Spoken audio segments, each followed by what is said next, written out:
Greetings. Welcome to season 2, episode 1 of I Have a Testimony. I'm your host, Brother Willie Muhammad. God came to us to seek and to save that which was lost. He raised a man from among us. He, the Honorable Elijah Muhammad, laid the foundation. What I'm doing is something that comes from him through me, and the thing that he uses in me to do the work is my faith in him and the word that he taught. To produce men and women who wanted to clean up their life and build an independent nation for the glory of God.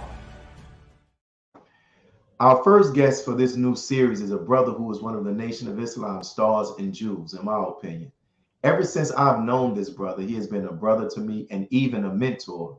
He never shies away from sharing with me and others what he who reach out to him, what he has heard and learned from the Honorable Minister Louis Farrakhan, as well as from his experience and his studies. He has served as the student minister of Muhammad Mosque number 6 there in Baltimore, Maryland.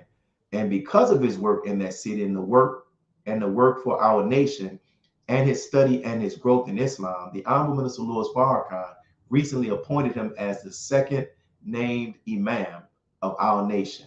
We are excited to have with us our guest, our Brother Abdul Salaam Muhammad. We are blessed that the Honorable Minister Louis Farrakhan has appointed our nation's second Imam. Takbir.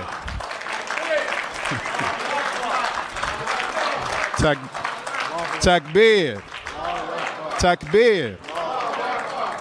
The Honorable Minister Louis Farrakhan is growing us. He is growing us in ways that we are learning, but we will see the fruit that it bears, not just here at Mosque Mariam, the national center of the Nation of Islam, not just here in the wilderness of North America, but the universal reality of the mission that he represents. So we thank Allah for our dear brother's message today. We thank Allah for the Honorable Minister Louis Farrakhan. We thank Allah for his guidance, his teaching, and our brother here, Brother Abdul Salaam, again, our nation's second Imam. The class is growing. The ministry is growing.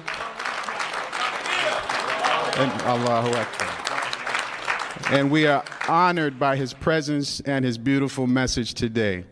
So we greet you as we came. Assalamu alaikum, my brother. Wa alaikum salam. Thank you, man.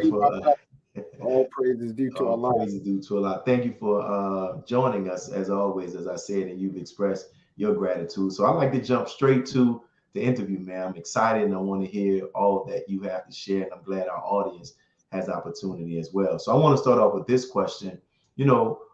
First I want to begin by asking you something that you shared when you came here to, well, not that part, I'll say this. I remember when the Honorable Minister Louis Farrakhan came to the city of Baltimore and was so touched by the improvements of the mosque and he bestowed holy names on some of those who helped with the renovation. And if I'm not mistaken, that was when he first said publicly that he wanted to bestow a holy name on you, right? Yes, sir. And so this was on October the 31st, 2004. So 18 years later, that day came. And can you share with us how that moment came about with him giving you the holy name and how it felt to be bestowed the name? Yes, sir.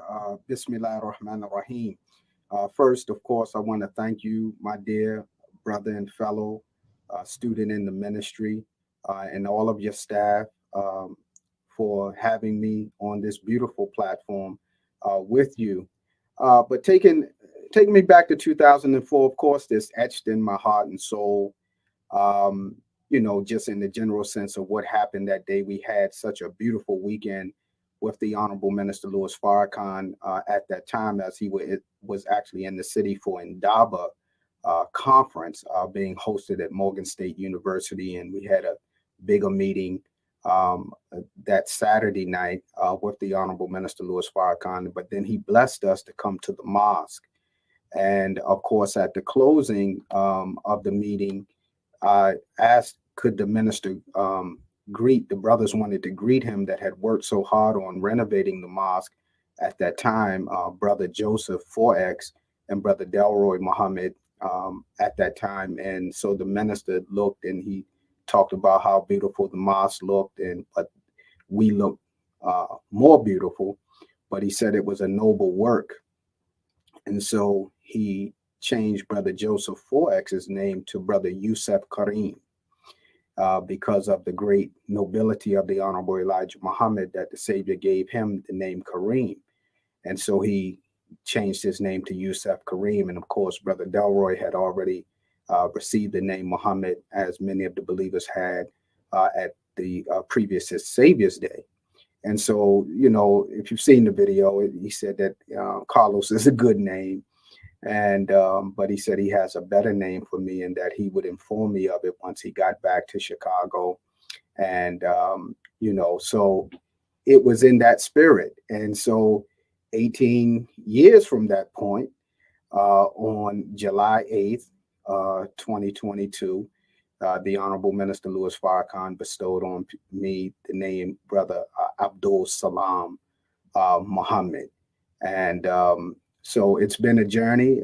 Lots of people have always asked throughout the nation, because I went all around, did the minister ever give you a name yet? Did the minister? And so, you know, of course, it's always been something on my mind. It's not something that I ever brought back up to the minister. I didn't feel a need that I needed to ask the minister or remind him maybe. It was just something that I went with, and that trusted in Allah that it would happen. And, you know, through, you know, the beautiful expression of that name, Abdul Salaam, I thank Allah for receiving the name and humbled by it, because it's weighty. This is an attribute of Allah that is number 5 in the list of attributes. Salam, as-salam is the name of Allah. And so we can't even give the greetings to each other without mentioning Allah's name, as-salam.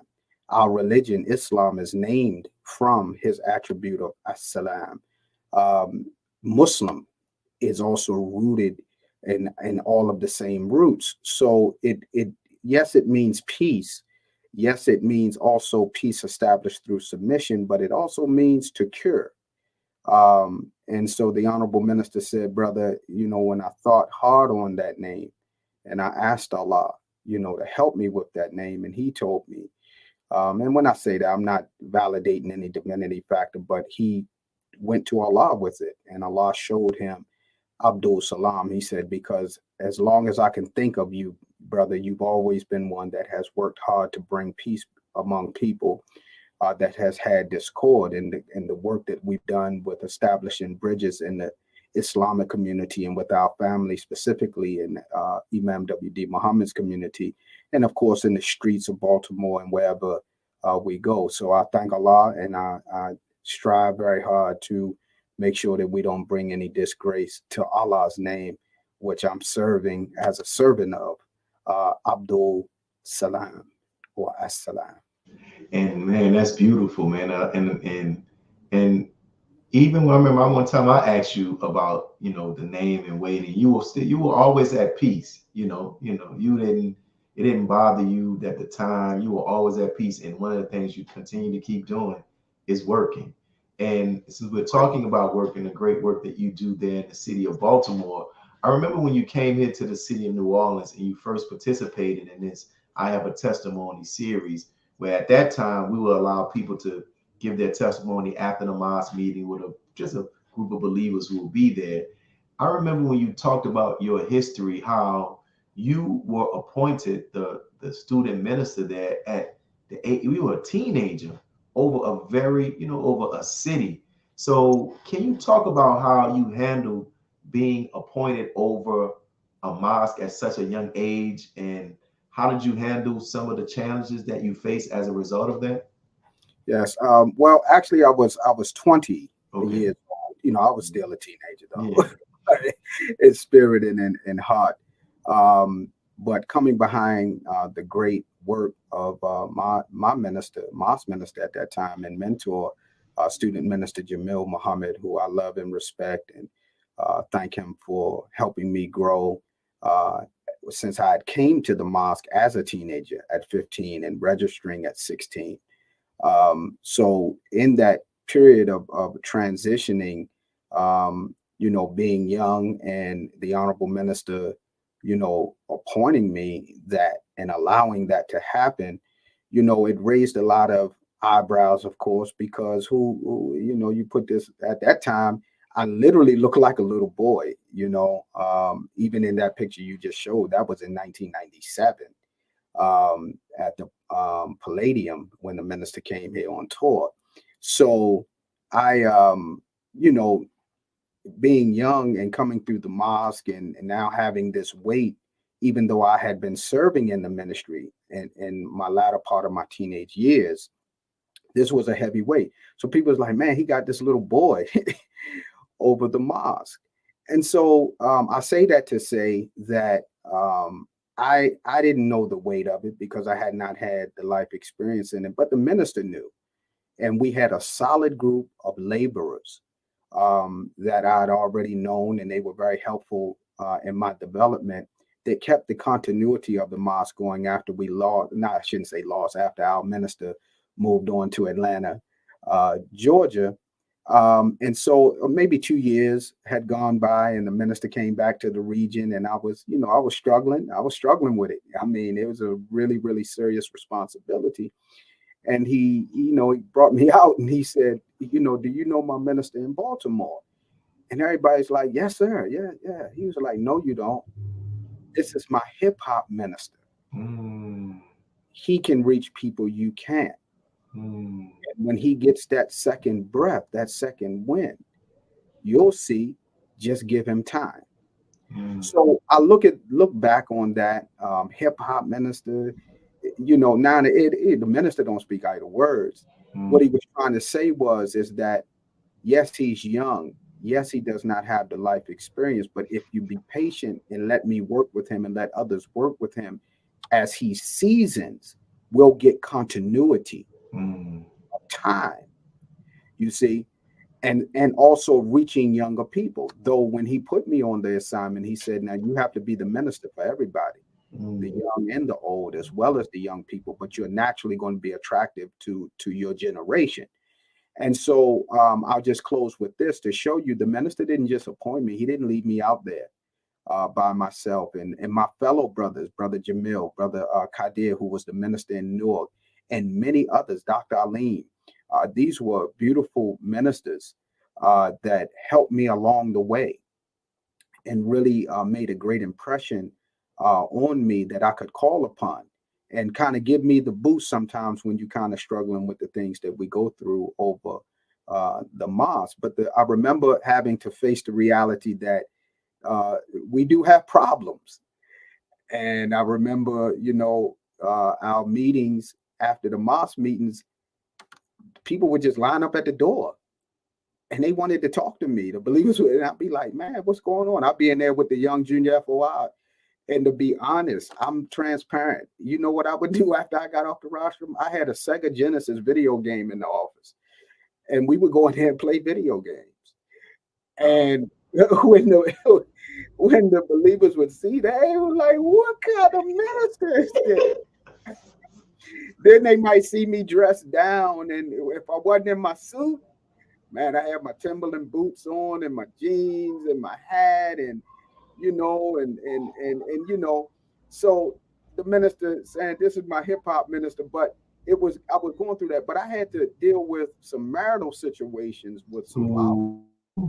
And I had just gotten married. Me and Sister Salima had only been married a couple months or so, and a year maybe, but it was trying. So I remember in those days we could call. We would do that. We would call and reach out to see if we could talk to the minister. And the minister gave me this advice. And this is something that we can use. I still use to this day. But he said, brother, what I want you to do, listen to this wisdom. He said, I want you to find married couples that you can trust in the mosque that have been married for some time, but they're good examples of married couples. And I want you to take whatever problems that these persons are saying and go to them and ask them, what kind of guidance would you give to a couple like that?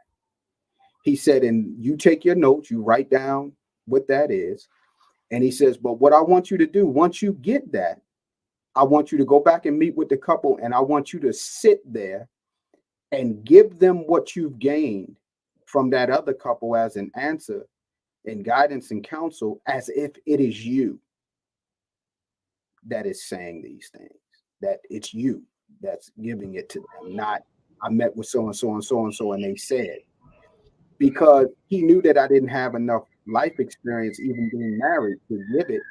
But what he was showing was the seat had to be respected, and he guided me to do it that way. But the principle was, after that, whenever I would see certain things that I couldn't kind of handle, I wouldn't just call a minister and burden the minister down. I would just ask seasoned Muslims, you know, how would you approach this, or how would you approach that? And so to this day, I live by, if I don't know a thing, if I'm not too sure of it, there's always someone that we can call to get that kind of guidance. And if we're blessed to get it from the Honorable Minister Louis Farrakhan, as we've been blessed in many respects to get it over the years, I have now acquired, after 28 years of ministry, what I call the Minister Farrakhan playbook, in the sense that I don't have to try to figure anything out.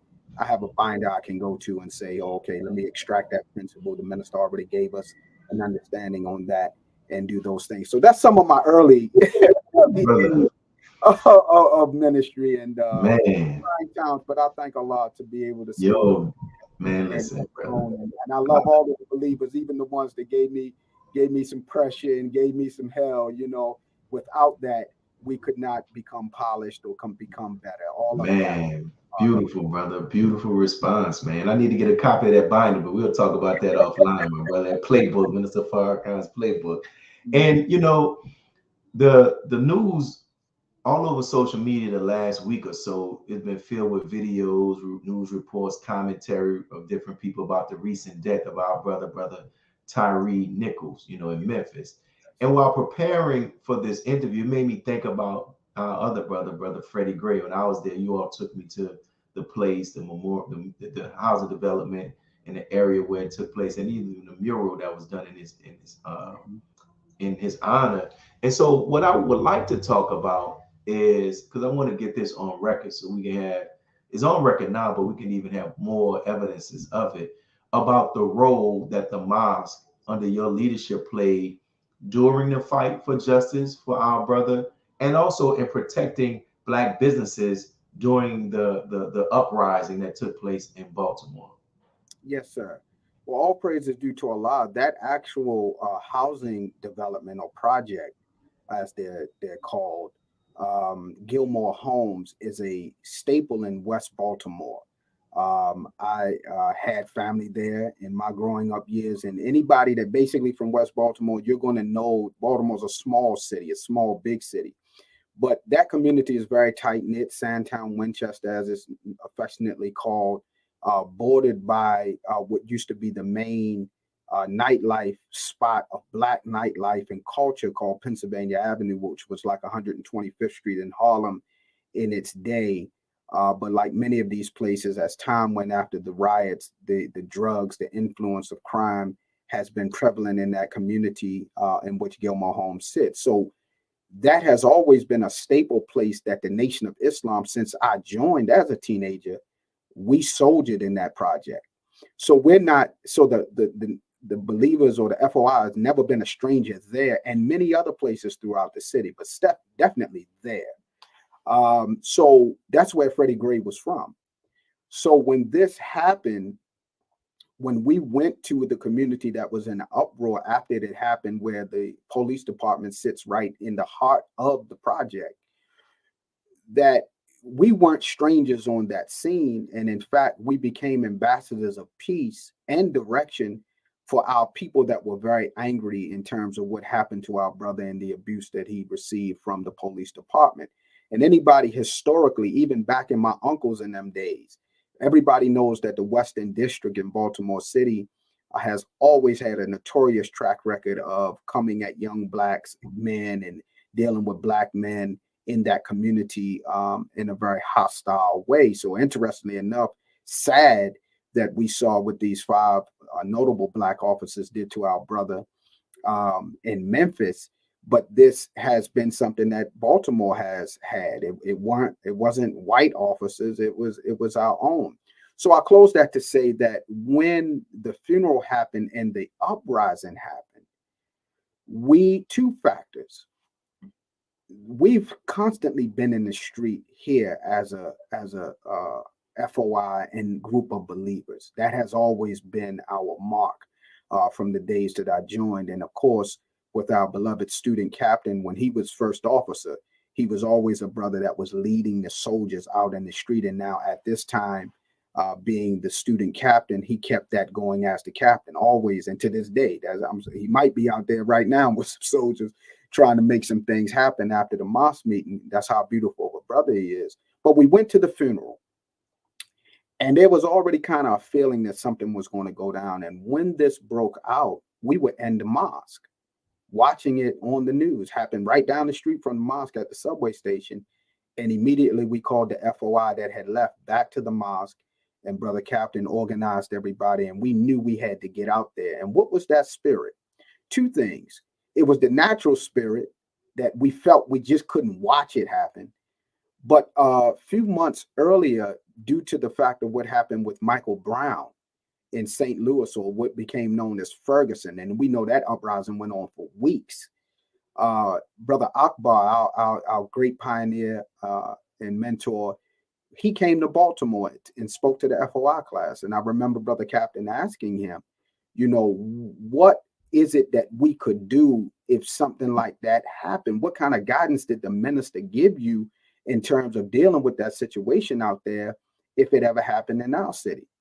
And Brother Akbar said the best thing that the minister said that we can do is be right out there with our people, even if it meant giving our lives, that they had to see us in the struggle with them, even if it meant losing our lives. So as history can show, it happened. And when we got out there in the street, I can tell you that after the effect, that Allah took over. He rode in on our fearlessness, and that we only feared him. But when we got out there, them people knew us. Some of them knew us personally. And these young brothers that was out there wilding was some of my students and captain students down at the juvenile jail that you visited, right? And they were out there throwing rocks and bricks and bottles. And I mean, it was crazy. It was like a war zone. And when they saw us, they was like, Brother Muhammad, what do you want us to do? Brother Andrew, what you want us to do? See, Allah was showing us that we were the leaders and that they would listen to us. The Bloods and the Crips came. They asked, what y'all want us to do? So we start deploying those in the hood that wanted to stop this into different directions. And we were out there as a unit with our concerned brothers and sisters, but mainly Black men that came to the same location to try to bring some order to that. And the thing that I leave with that is the fact that there was no casualties in that. And if we can, when we come back from break, I want to talk a little bit about the aftermath, the few minutes, if you will allow me, I come back and ask about that aftermath. Let's do this. We have 5 minutes before we go to the break. So use this 5 minutes to talk about that aftermath, because I want to get this history. Sure. So while we're out there, I mean, if you see the photos, I mean, they're on Getty, all kinds. You just put in Freddie Gray. I mean, it's a war zone. Literally, cars being bricked, cars turned over, police cars on fire, the fire truck trying to put the fire out at the CVS. They were stabbing holes in the line. So we had to go and tell the brothers, stop that. And they listened. It got to the point where we stood between the police and the people. And while we were standing there, the order was get all women and children off the street, brothers. Get them out of here. There was no casualties at all. And that normally doesn't get reported. But I remember being in that line Police right here. The people behind us still throwing stuff. Captain Andrew went back at, man, stop throwing them damn bricks. Right? And I saw our little young sisters, police officers, young black women behind shields, and they were scared. Damn. I saw fear in their faces. And guess what they were saying through the shield to us? Thank you. Wow. Because they were scared. They didn't really want to harm our people. And they didn't know if they was going to keep their life. They weren't prepared. So we were able to then start talking to the lieutenants and the people in charge out there like, hey, y'all get ready to try to flank us from over there. I see them people over there.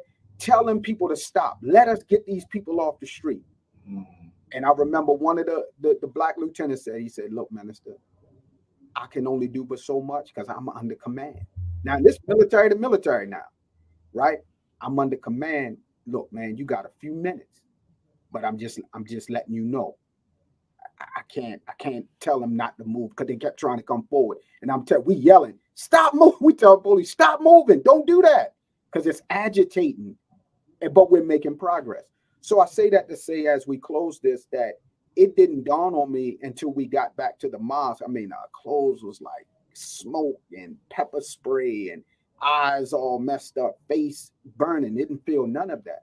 And then the Honorable Minister Louis Farrakhan called and he said, brother, I'm watching you in the FOI on TV and you look absolutely beautiful. Now listen to the minister's language, beautiful in a war zone, because he said, and I seen you out there with your people. And I said, dear apostle, you will be proud because there was no fear in your followers. Allah took all the fear out of us. And he said, brother, you looked absolutely beautiful. And so I closed. He asked a few questions. He said, is it true that they're reporting that those so-called gangs were planning to shoot police officers? I said, no, sir, dear apostle, that's a lie. He said, I thought so. It's the same type of lie the government used when they said that Saddam Hussein had weapons of mass destruction.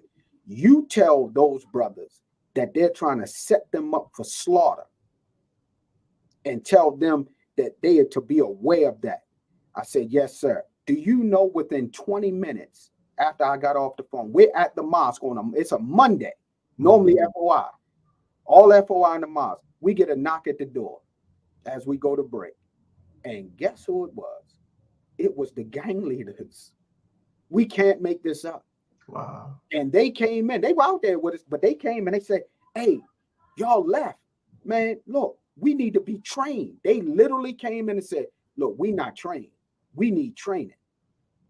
And there's a little bit more to that, but I know we got to go to break because you didn't hear that part about the gangs and what happened after that.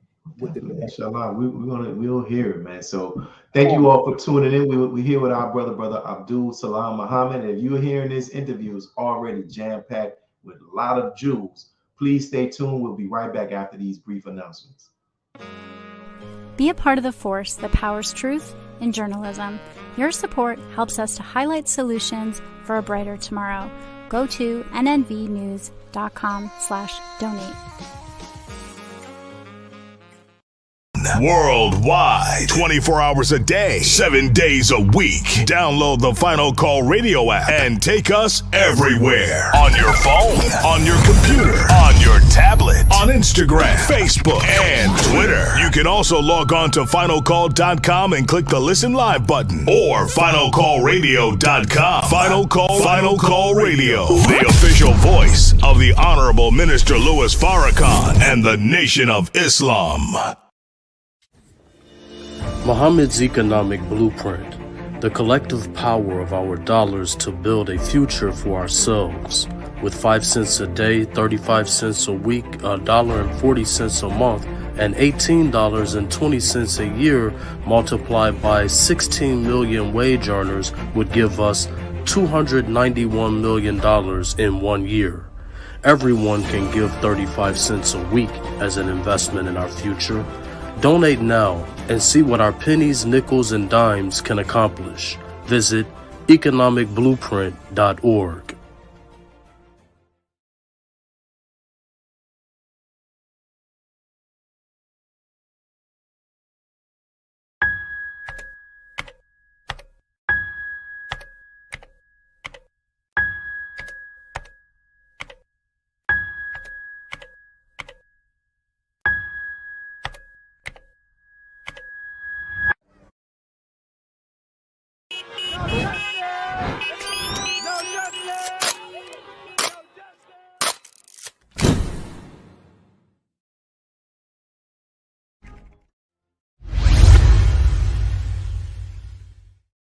And we're back, brothers and sisters. Our brother was talking about how members of the street organizations came to the mosque. So before we go into the next question, go ahead and conclude that point, brother Abdul Yes, Salaam. sir. So after the minister literally asked about them and then told me what to do, they ended up coming.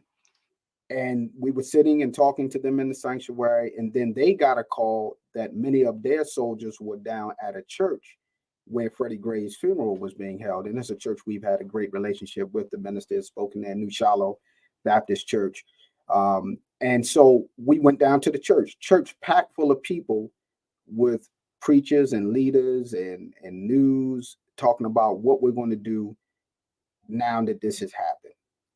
And while we were there, you know, the gang or so-called street gangs or street organization brothers, when we walked in with their leadership, then their soldiers just, everybody was an FOI and us. So that kind of made us, people like, oh my goodness.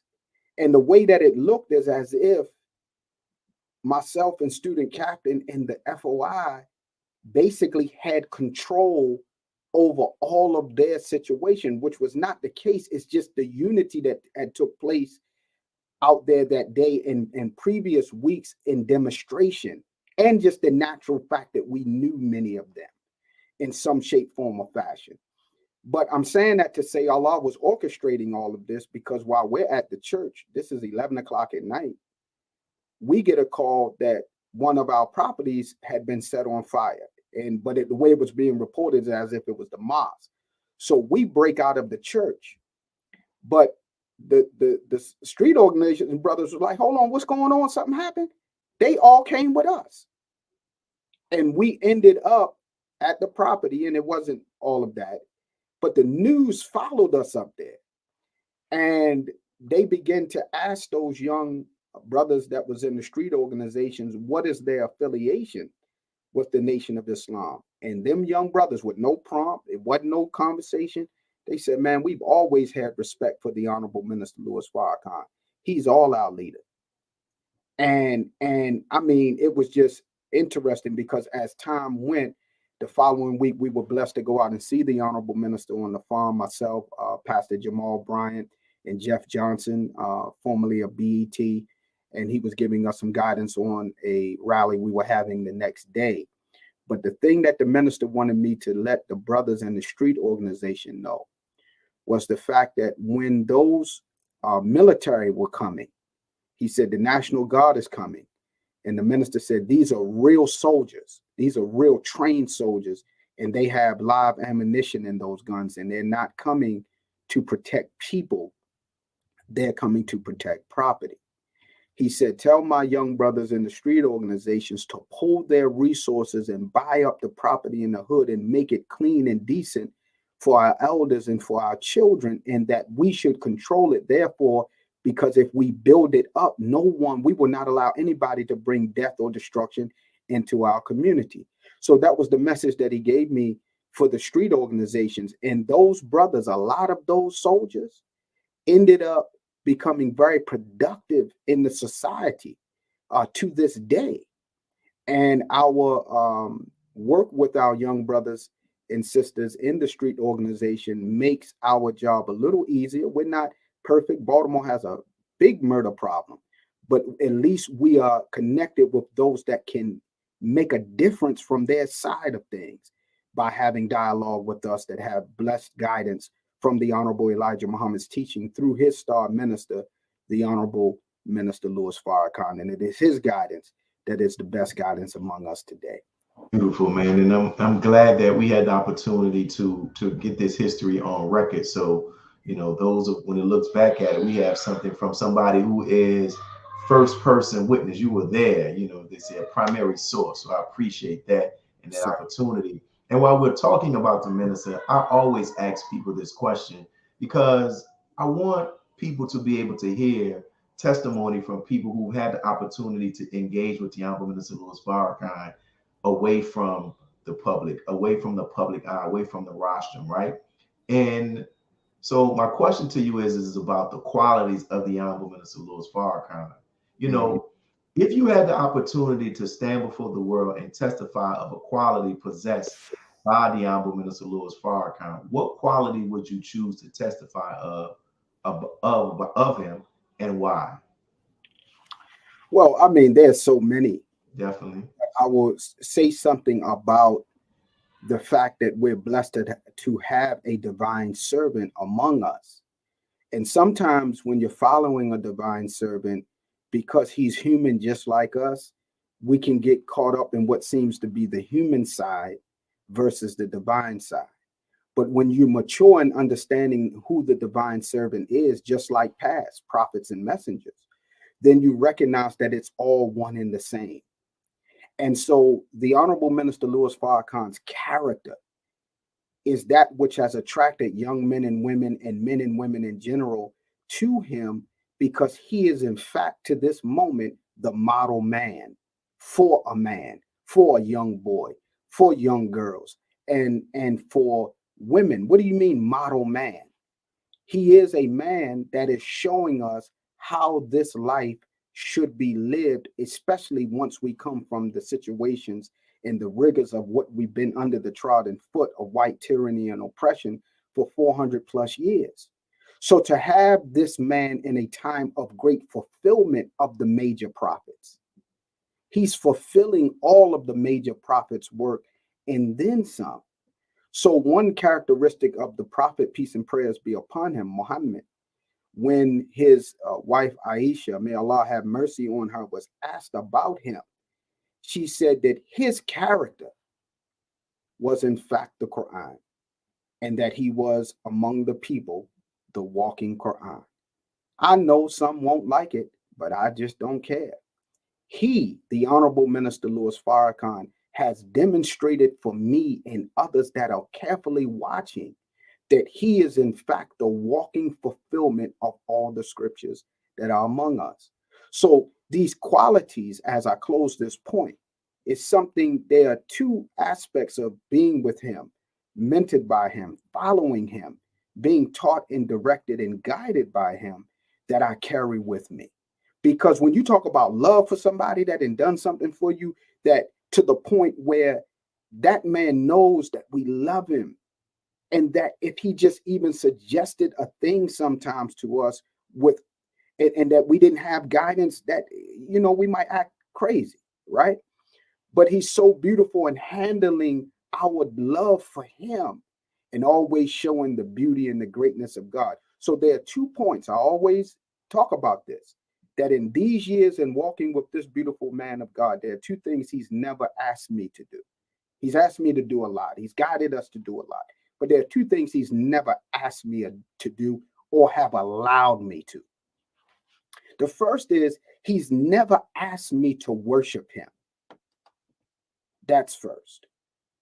Because he could see in many young brothers or believers like myself that are so enamored at times because of the beauty of God in him, that if he sensed it, he always taught us better, that all of this is the work of Allah and his Christ, the Honorable Elijah Muhammad. It's them, those 2 that you see that has developed, matured, and is operating in him.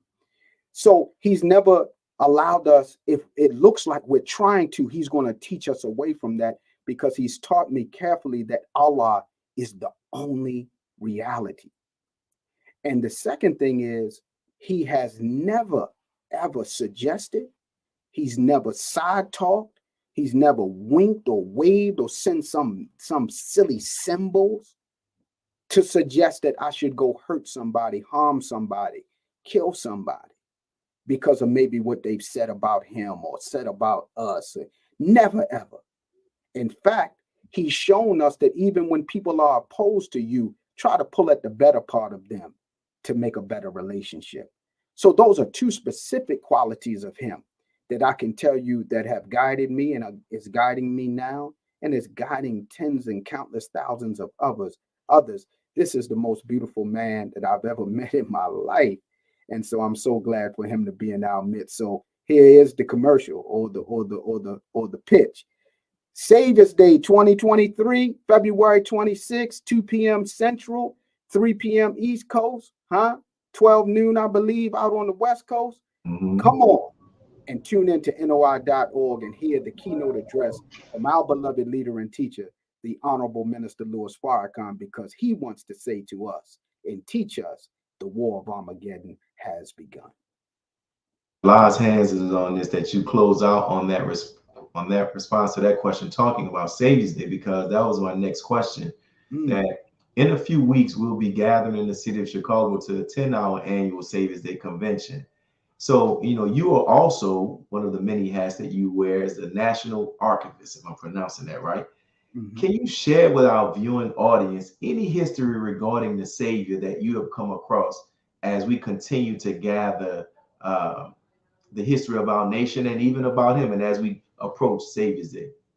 Yes, sir. Well, Savior's Day is our annual gathering or convention in many years, as well as the commemoration of the birth of our founder and savior, Master Muhammad, the great Mahdi, who came among us starting in July 4th, 1930, making himself known among us, and raising from among us the Honorable Elijah Muhammad as his student and helper, and eventually that one that this beautiful nation of Islam would grow from. And so in those early years, being able to bless to see early documents and the intimate writings of letters of the Savior to the Honorable Elijah Muhammad, one of the things that stick out to me, I believe it's a letter written September 7th, 1933, where, and I'm kind of paraphrasing it, but he could kind of sense that the Honorable Elijah Muhammad is always so touched by the communication. And he said, now, brother, don't cry when you read this. He says, steady your nerve, don't cry, steady your nerve, meaning go on and give life to the lost foundation of Islam. See, study your lessons and then steady your nerve. Don't cry, because he knows the pain of trying to raise our people. And so that same thing has been in the minister through his dependence and trust in Allah and his teacher, the Honorable Elijah Muhammad. Whenever he's met a moment that may have him in a situation, I can see through his example, despite all of that, he goes right to the source and steadies his nerve. And therefore, we're able to make it through and continue to grow. So that's one of those situations, because he's saying, steady your nerve, think about the future. Sometimes we can be boiled down and boggled down with where we are and then lose focus of the future. So I can see through the study of history and archiving this work of our nation of Islam from the 30s through the 40s, 50s, 60s, and 70s, but in the rebuilding, that the Honorable Minister Louis Farrakhan has been a practitioner of someone that understands the future, regardless of what we may be facing right now. It's a lot of death and destruction in America on many levels for many reasons. But yet, the minister said the Honorable Elijah Muhammad told him that he can't promise that you won't get a hickey on your head or go to jail or be beaten and lose your life. But the thing that I can promise you is the victory. And that's the beauty of our history. And we are history in progress right now. And my next question I want to ask you, we started off with the video clip, and now I want to bring you to talk about this question, because the appointment is a significant one. You were recently named the second student national Imam of our nation. So can you share any insight that you may have heard from the Honorable Minister Louis Farrakhan regarding why he has begun this process of appointing national, student imams? Yes, well, in terms of the national Imam, our brother, student national Imam Sultan Rahman, he is our national Imam from the office of Minister Farrakhan, and I'm appointed as the second appointment in the imamate, or the office of Imam in the nation, that the Honorable Minister Louis Farrakhan, on appointing Imam Sultan, he stated at that time that in the future, every mosque will eventually have an imam, and that every mosque minister would at least be trained on how to conduct Jummah prayer, meaning knowing how to do the khutbah on Friday and as well as leading prayer. So in mosque, you would have this an extension of ministry work in the imamate. And so it's a great honor. Second just means I'm the second brother to be appointed. But I know in the minister that there are others as time goes on that will be appointed respectively in those various situations. But interestingly enough, this relationship with our national Imam Sultan Rahman has, the minister brought us together long before we saw any of this. And to show you the vision that myself and Imam Sultan needed, and when I say needed in our brotherhood, we learned that we needed things from each other that was to help us in our development in the respective work that we would have to do and working together.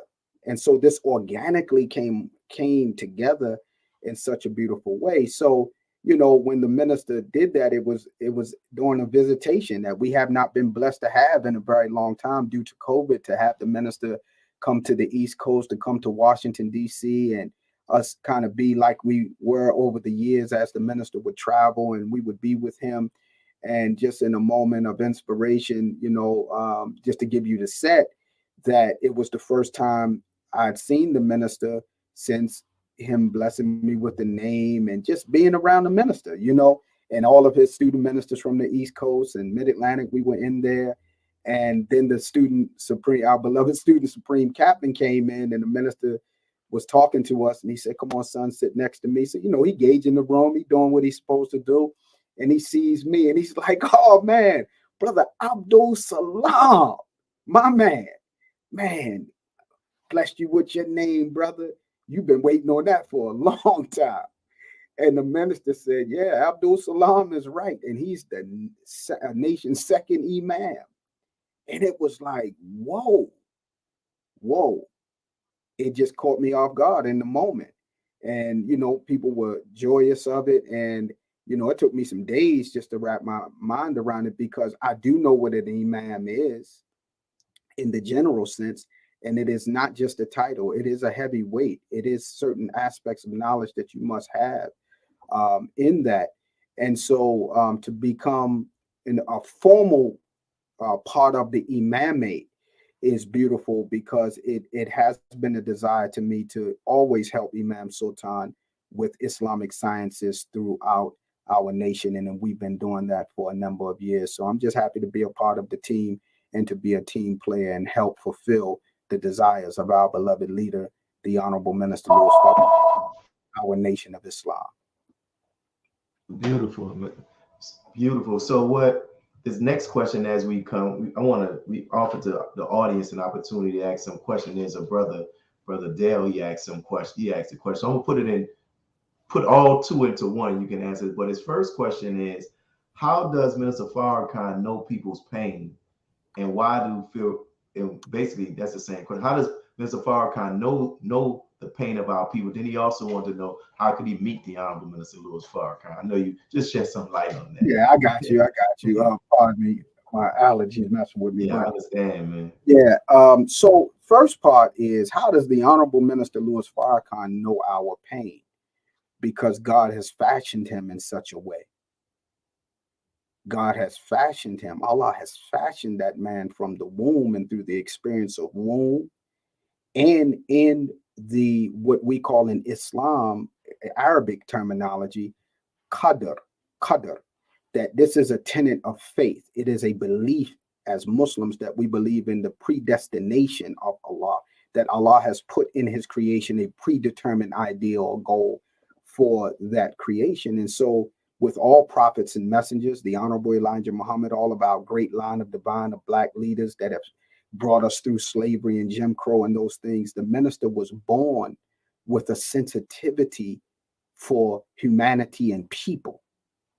And what the Honorable Elijah Muhammad was blessed to do with our brother was to focus that spirit and energy on helping him raise our people, because the minister was already sensitive. he talked about being a young boy and seeing that picture of the Honorable Marcus Mosiah Garvey on his uncle's wall and having to get on a chair and drinking his features. And he wanted to find him and was crying because he couldn't, because he was gone. But then he had to think, that it wasn't nothing he could do about that just in terms of time. But he ended up running into that one that was going to make all of what Marcus Garvey did, Noble Drew Ali, and other great blacks that got us to where we were, to make this a fulfillment. And so the Honorable Minister is a sensitive man. And when we say sensitive, sometimes we think that's weak. No, he understands our pain, but he also understands the formula from God and the Christ of a healing balm for us in that pain if we would adhere to it and follow it. So he's not in the sense of how God raises and elevates a man separated off and seeing himself. Kind of coming back to your question, another character trait of the minister is that as beautiful as we regard him, he's never made me feel less than. He's never made me feel like he's way up here and I'm way, way down here. Even though in my spirit, I look up to my leader proudly, but he's never made me feel anything other than a brother and a fellow man of God. And so that takes a unique quality that God gives our man. That's why I'm clear on when he says, when we be talking, he says, he say he love us. And we say, I love you more, minister. He was like, you can't love me more than I love you, because it takes a special kind of man to handle a people that have all but been destroyed. But through his grace, by Allah and the Christ, here we are alive and productive in the world. So if I was us, I would pay close attention this Savior's Day to what our beloved minister has to say, because it is for all the chips and for our survival. Second question, how can you meet the Honorable Minister Louis Farrakhan? Well, I know you want to meet him live and in person. I pray to Allah that you would get that opportunity, but you don't have to wait for a flesh-to-flesh touch. You can get him whenever you want, because he's all on social media, on YouTube. You can get the books of the Honorable Elijah Muhammad and the writings every week of his beloved minister in the Final Call newspaper, every volume, every edition of this paper, this beautiful paper. You can get it online. You can get it from the FOI, and you can meet this man in the most unique and beautiful way, like many of us met him like that, through tape, through something else. And then we were blessed to see him live and in person, and maybe by Allah's grace, the opportunity to shake his hand or whatever it is. But the question becomes, in shaking his hand, it's a great honor. But as his student, I'm more into making sure that I follow the directive so that my character can grow and be like him, so that people see him in me. And that's the beauty of following him. But you don't have to, personally, I don't want to rob you of that joy. I'm just saying, don't wait for that. You can meet him right now just by studying his many messages as he's bringing us closer to the realization of who the Honorable Elijah Muhammad is, and now even who he is yet among us today. Beautiful response. And as we get ready to close, my dear brother, I would like to offer you the opportunity. Was there anything that you wanted to share that you didn't get the opportunity to share? Either you forgot or I didn't ask the right question to bring it out you. Here's your opportunity. Well, I've enjoyed this thoroughly. I know that when we talked, we kind of talked about what we wanted to do, and I'm kind of like to do things organically in that respect. But I thank Allah for the opportunity to be on this platform, and I thank you and all of your staff, and a big shout out to all of the believers around the country that are doing things like this, so that we can have an impact on our people on the modern platforms. But never, ever, dear family, forget that we can go straight to our people. When you see them on the street, when you see them in the travels, show them love, show them compassion, and invite them to that which has given you life. I never forget the Honorable Minister Louis Farrakhan talking about the impact of Malcolm X, and that if we're touched by Malcolm, then we should realize where Malcolm was touched and who touched him. And as a result, he was little. He was Malcolm Little by slave name. But the Honorable Elijah Muhammad himself and his teachings made Malcolm Little Malcolm big. So if we feel little, if we feel less than, why don't you come on and get a dose of the teachings of the Honorable Elijah Muhammad through his star and chief helper, the Honorable Minister Louis Farrakhan, so that we can grow up and be the responsible men and women of God that we're supposed to be. So that's what I would offer there, brother. Beautiful, my brother. And may Allah continue to bless you and your family for the rest of this evening, and give all the believers there in the city, one of my favorite cities, come on now as well, man. Sir. Yes, sir. Well, God willing, looking forward to seeing you Savior's Day. Yes, sir. And thank you for coming through a few weeks ago and blessing us, but you know we got to have you back. Yes, sir. But I'm glad you was able to come through with your wife, and we really enjoyed you. Thank you for that opportunity. May Allah continue to bless you, my brother. Assalamu alaikum. Alaikum salam. So for those who are tuning in, we thank all of those who have left comments in the comment section. We see them. We value your comments, and we're glad that we were able to get your questions asked. We ask that you tune in on next week, every Sunday, inshallah, at 1 p.m. Central Standard Time, 2 p.m. Eastern Time. We have a guest, and we'll be announcing what our next guest will be on this next coming Sunday. For those who are tuning in, we'll go to our announcements now. We want to ask you all that, it costs to keep this show going on. So if there's anything that you can give, we would greatly appreciate it. You can make a donation using Cash App, or if you're not comfortable with Cash App, you want to use Zelle, just send us a message and we'll get you that information as well. That would help us to begin to continue to pay for the service, which we'll use. And there are other things that we want to do. And we also want to show our appreciation for those that you don't see who are behind the boards that are doing this marvelous work as well. So make sure you donate, whatever it is, brother. If it's $1, $2, $3, whatever it is, we greatly appreciate your contribution. Next, as we'll always say, we're talking about here in the city of New Orleans, we're working to pay off our mortgage, and we're chipping it away. We're chipping it away, brothers and sisters. So if there's anything that you want to give, make sure you feel comfortable. Just give, and the same thing, even just share the flyer. We will greatly appreciate it as well, if you can do so. And the Cash App, I want to go back to the Cash App from the first one, brother Muhasi. That's the Cash App right there. Here, type it. If you can type it in the chat room, brother Muhasi, as well, so people can see it. Money sign NFILLC. And that's one of the ways that you can actually give. We appreciate whatever you can contribute. And as we continue to go in these last closing announcements, we talked about the building fund. We talked about the building payoff. We'll go to the next one. This right here, free PSA testing.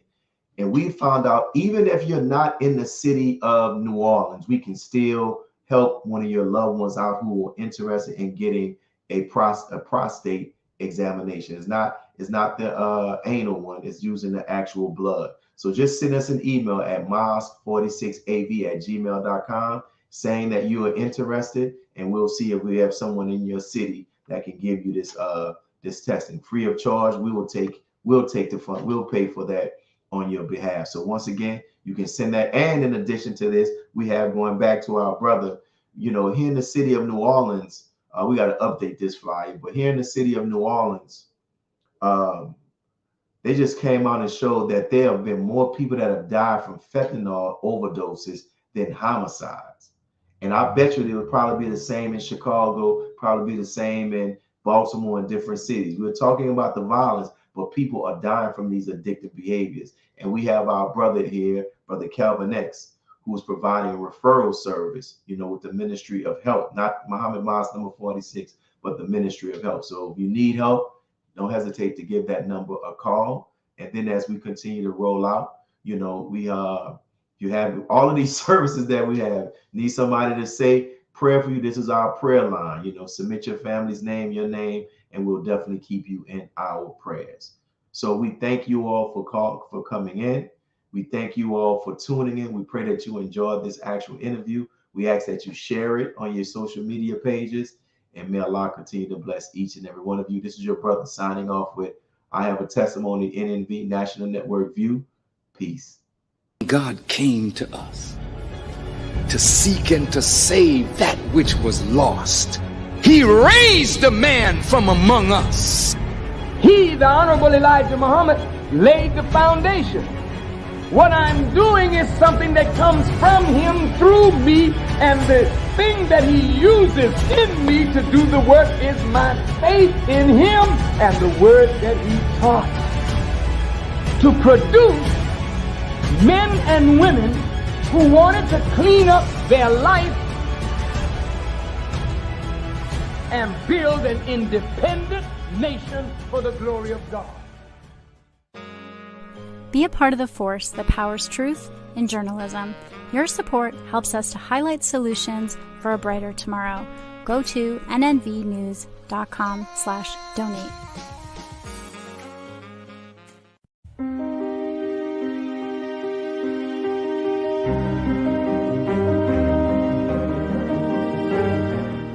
Now you can get the same uncompromising truth you've come to expect from the Final Call newspaper on all your connected devices. Subscribe to the Final Call Digital Edition today. Go to subscribe.finalcalldigital.com.